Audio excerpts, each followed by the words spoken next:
So the question really about how can publishers do native advertising successfully is a really interesting one, because we're at a point where it's all different and it's all up for grabs.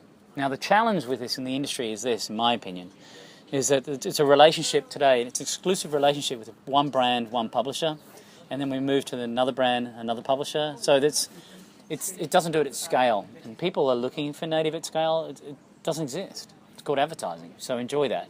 But I think it needs to extend beyond the obvious things that you do today. You know, we've got wallpapers and we've got takeovers and we've got all of that, and that's advertising. But in the native side of it, is that how do you blend good quality journalism with the heart of the story itself to be authentic? And that's challenging. I think it's a relationship that has to be done in a way that says, how do I blend the property that I'm on with the actual brand that wants to advertise? And if it fits nicely, if it's a pancake, great. If it's sort of slightly envelopes and it doesn't meet, well, then you're going to have challenges. So that's one thing to consider.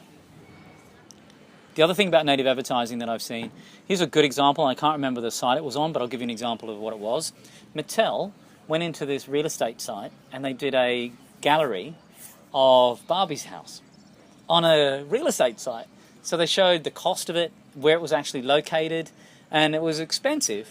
But it was like a story that was being told in a real estate site, brought to you by Mattel, because who's looking at houses? Mums. And what are mums also doing? They're looking to buy Barbies for their daughters, etc. It seemed really authentic to me, which means I think native can move away from native advertising to native experiences. Then it looks less like ads, and it'll probably get to a point where we don't even have to talk about it as being an ad, because it's a really nice blend.